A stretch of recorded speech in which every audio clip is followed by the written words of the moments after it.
Yesterday, I saw on Twitter a tweet that was talking about unpopular motorsports opinions. And honestly, I love this, so I wanted to do the same. So today, we're going to go into a bunch of my different unpopular NASCAR opinions. So before you dislike bomb this video, try and watch and see. Maybe you'll agree with some of them. Starting out, I think that NASCAR was always destined to not sustain their mid-2000s popularity high. NASCAR was huge around 2002 through about 2008 or 9. And it's still been a big sport, but it hit a level that was damn near as popular as the NFL and more popular than basically any other sport in America besides football. But it was a fad. There was an abundance of casual racing fans who were watching it because it was the cool thing. Once people can move on from that, well, they really had no reason to stick around. And with NASCAR having moved to try and keep these fans, it alienated some of the older fans. Plus, the 2008 and 2009 recession would definitely have hurt the blue-collar base no matter what, and the attendance at the very least would go down even if the TV ratings didn't as much. NASCAR got in its own way, yes, but it exacerbated what was more of an unavoidable problem, and honestly, instead of trying to just regain the height that they had, they should have just tried to stay where they were from about 2010 to 2014 in popularity, which was relatively stable. On the track side of things, I think that pre-2017 Texas actually was a borderline top 10 NASCAR track. Now, I know a lot of people aren't going to agree with this because Texas has always been an unpopular track, since basically being a big reason why North Wilkesboro and Rockingham lost dates and traction in NASCAR. Not many people are going to like this track, but I'm going to be honest with you, from 2007 to about 2016, a 10-year span, this produced great racing. And it didn't matter the car. It was good with Gen 4 at the end. It was good through the COT era. And it was good through the Gen 6 pre-reconfiguration era. And these cars all could pass. The tires mattered, so tire strategy and pit crew strategy mattered. And honestly, when you look at better tracks than it, there was the super speedways, Bristol and Martinsville, I'd say Atlanta and Auto Club, Darlington and Homestead. You could argue others like Richmond, New Hampshire, Watkins Glen, or Chicagoland, but those are arguable ones. There is not a definitive 10 tracks you could say that were better at the time. Unfortunately, NASCAR and SMI got cute, and they should have went by this motto. KISS. KISS means keep it simple, stupid. That's what they should have done. Sticking with takes about tracks, I think super speedway racing actually requires talent. Now, I don't think it requires the talent of car control the same way a road course, short track, or intermediate does. But I also don't think that just because there's a big crash that takes people out, it should discount the racing that these drivers actually do. 4 drivers, in my opinion, have really defined recent super speedway racing: Joey Logano, Denny Hamlin, Chase Elliott, and Ryan Blaney. And all of them are up front no matter the package, no matter the track, whether it's a 1.5 mile super speedway like Atlanta or 2.66 like Talladega. They're always up front. They adapt better and have better decision making than other drivers in these races, and they understand and utilize the draft better. I think that's all a skill deal.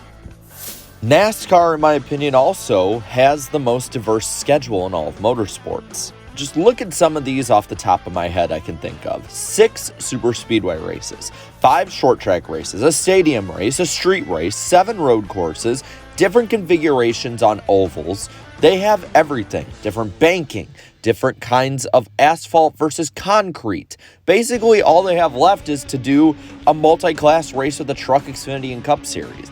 Going to drivers, I think Noah Gragson actually will become a transcendent kind of driver if he has elite level talent. Think about it.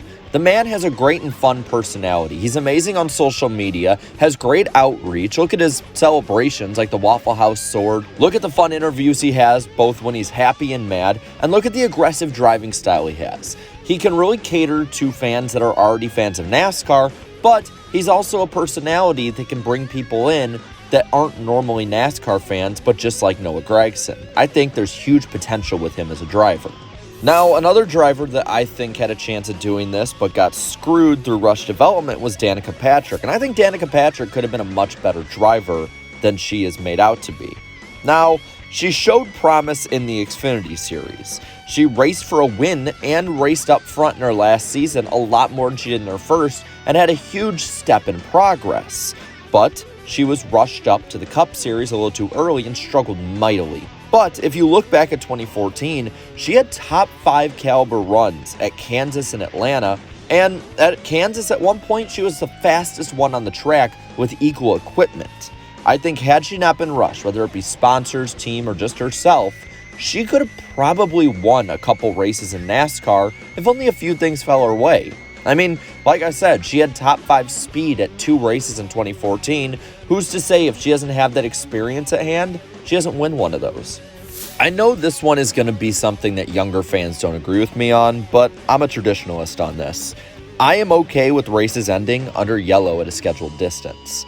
I think it saves from needless destruction and cautions in green-white checker finishes, saving the team's money, which NASCAR claims they're trying to do. And also, I think every race doesn't have to be a green flag finish. There can be some that just aren't a banger at the end of it. It helps also stay in the TV window, which will help the sport overall when keeping viewership numbers. Just look at Talladega in 2020 and how it had to be changed from big NBC. Plus, I honestly think that after one restart even, it gets redundant, and you're just kind of waiting for the race to end unless you have a vested interest in one of the drivers. Going back to racetracks, I think the Bristol Dirt Race should stay on the NASCAR schedule long term.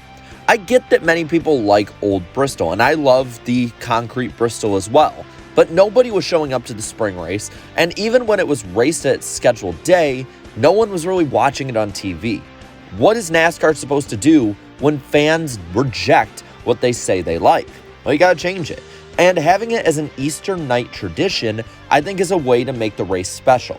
There's not many races that are special for tradition in NASCAR anymore. The Coke 600, the Daytona 500, and that's about it. The Southern 500's been made a playoff race, the Bristol Night Race has been made a playoff race, and the Daytona race in the summer has went from the 4th of July to being a cutoff for the playoff racing.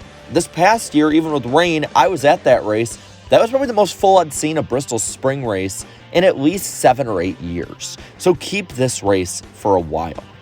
My eyes have been opened a bit to this next take by friends of mine, and I really agree that this is the case, that nowadays making the Final Four is almost more of an accomplishment, if not more of an accomplishment, than actually winning the NASCAR championship.